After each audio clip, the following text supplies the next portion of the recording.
glad to be here. Glad to see such a good turnout this morning too, because we're getting down the short roads of this campaign.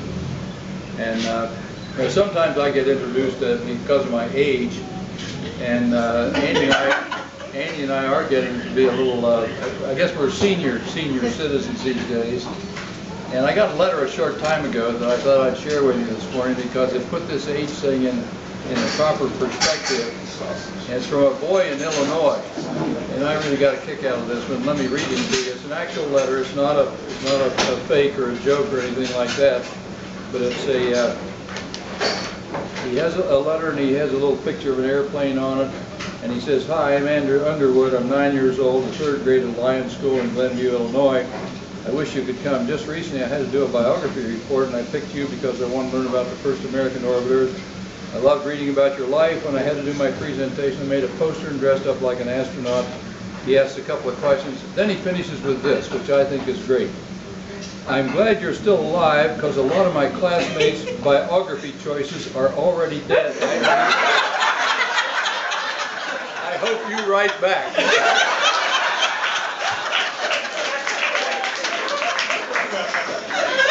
That letter got the fastest reply. Now you got to go to.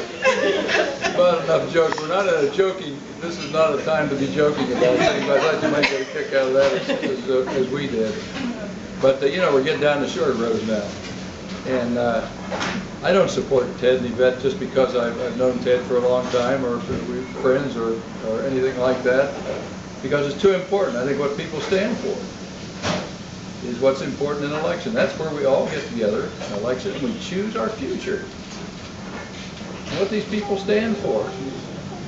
And Ted's proven himself. You know, he came into office at a time that was very, very tough. Right at the beginning of this recession, the downturn and everything, well, it was a national thing. It wasn't something that just occurred here in Ohio, as though we made some mistake here. It was a national problem. Well, Ohio, as sort of being the heart of it all, as we have on the license plates, and more representative of this country than any state. I used to campaign on that, as a matter of fact, that in Ohio here we have more of everything that makes up this country. It's as though you took the whole United States and you squeezed it down in one little bitty area, and that's Ohio. And we have everything but palm trees here, and we had one of our state officials used to say, "I'll plant some along the Ohio River." But anyway, I think it's true. We have we have every problem. We have every group that ever got together. We run from some of the most conservative area in the country down around Cincinnati up to Cleveland, which is just the opposite. We have every ethnic group that ever got together up around in the northeast Ohio area in particular. In other words, Ohio is like a miniaturized version of the whole United States. So when this recession hit, it hit Ohio hard. And that's what Ted was faced with. And he's done a great job on bringing Ohio back, and we want to continue that. One of the business groups, I was going to write down the name of that group, that assessed that Ohio is coming back more rapidly now than any state in the Midwest. And maybe you know this group. I do know that. The Philadelphia Federal Reserve. Oh, Philadelphia Federal Reserve. That's right. Well, you're a notch above what I thought it was. The Philadelphia Federal Reserve Board says then that Ohio is coming back more rapidly. That's not an accident. It's because of what Ted and the administration has done here, and we want to see him continue that. Ted, another reason that I've supported Ted strongly is because of his stand on education. If there's something that built this country and built Ohio, if you could name just a couple of things, they would be, to me, education, which came to be for everybody. It wasn't just for the kids from the castle or the rich kids, as it had been in Europe, but it was for everybody. And out of that, we came up with the best educated citizenry. And then number two, we put more into basic research, into learning new things.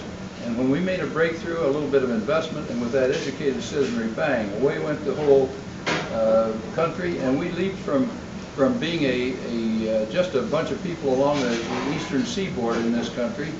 From the time of the Revolution, it was only about 25 or 125 years until we were looked at as a leader of the world by 1900. And it came about, I think, because of those two things, because of education and research. Ted's backed those things to a hilt, and particularly froze the higher education costs which no governor had ever done before, I don't believe, to make it possible for all our kids to get a higher education, which is so important these days.